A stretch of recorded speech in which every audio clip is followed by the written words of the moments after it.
Most people think wealth comes from working harder, more hours, a better job, or a higher salary. But when you look at how wealth is actually built over decades, working harder isn't the main reason people become wealthy, but ownership is. And for most people, the first and biggest asset they ever own is a home. That's why statistically, owning a home often makes people far wealthier over time than working alone. And the main reason for that is income is linear, but assets compound. When you work, your income is linear. You trade time for money. If you stop working, the income stops. Even when you get a raise, they usually just track inflation or come very slowly, and they always get taxed immediately. Now compare that to owning an asset. Assets don't care if you're working that day, they don't need your time, and they compound on their own. A home is an appreciating asset that grows over time, it works 24/7, and it compounds quietly in the background. That difference alone changes everything over 30 or 40 years. And home ownership is one of the few instances that normal people are allowed to use leverage. And this is where housing becomes extremely powerful. When you buy a home, you're usually putting either 5 or 10 or 20% down, but you control 100% of the asset.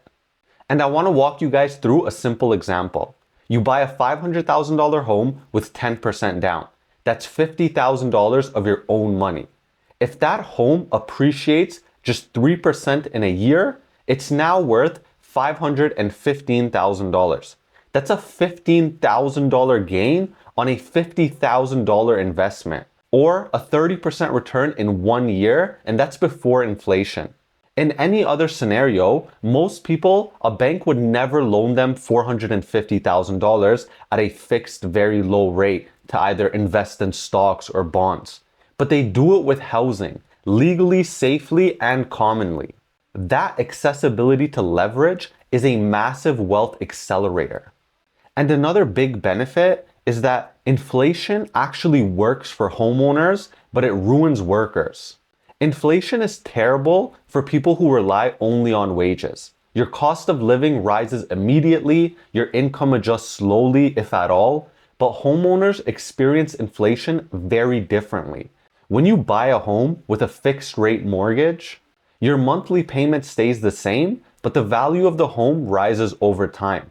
And the real value of the debt falls, especially if the rate that you get that debt is cheaper than inflation. You're paying back yesterday's loan with tomorrow's cheaper dollars. And over a 30-year period, that debt on your mortgage, inflation quietly erodes it for you. Workers don't get that benefit. Their income is always chasing inflation. Homeowners let inflation do the work for them. Another big thing is that a mortgage forces saving when willpower fails. This is the part that most people never want to admit. Yes, it's good to invest in the S&P 500, but most people don't do it. Even high earners, people earning up to $250,000 a year, a lot of them live paycheck to paycheck because they're just really bad with money. A mortgage, it kind of makes the choice for you to save. Every month, part of your payment goes to principal, equity increases automatically, and your net worth quietly grows. You don't need discipline. You don't need timing. You don't need to remember to invest. It happens whether you like it or not, because either you're paying for your mortgage or you're homeless. And over decades, forced saving beats good intentions almost every time. Now compare this to rent. Rent is a pure expense. The money always leaves your account and it never comes back to you in any shape or form. Mortgage payments are different.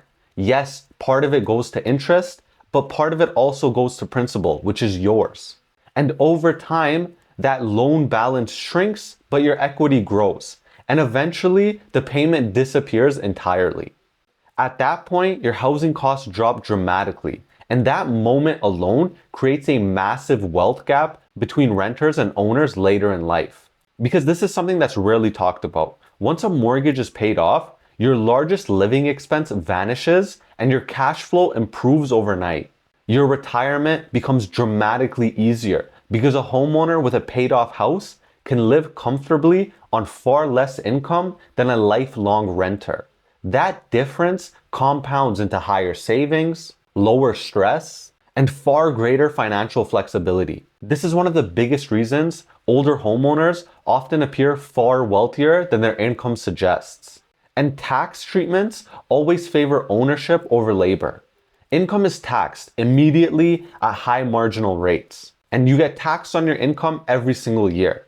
Housing often gets favorable capital gains treatment, primary residence exclusions, indirect subsidies through the tax system, and in simple terms, you get to keep more of the upside from ownership than you do from working. This doesn't mean that the system is unfair, it just explains why ownership builds wealth faster. Even becoming a homeowner, it makes you start to think long term. You're not worried about like massive rent trends where rent is cheap in this area now, but all of a sudden the area you live in gets a bit nicer and now it becomes more expensive. And it basically keeps you from kind of like making emotional mistakes because you have to live there. Now compare this, for example, if your money was in stocks. Stocks are really liquid. You could easily start to panic sell. Homes are illiquid. You live there. You don't want to move. So you'll wait even during downtrends. And waiting during downtrends, that alone improves long-term outcomes for most households. And the point of this video is not to say that working doesn't matter. Don't get me wrong, working a great job can make you a lot of money. But the point of this video is that your work can provide you an income, and your income can qualify you to buy an asset, but your income alone rarely builds wealth. And ownership does build wealth. The highest earners who never own assets often end up less wealthy than moderate earners who own appreciating ones. That's not because they worked harder, it's because their money worked harder. Now look, this doesn't work in every condition.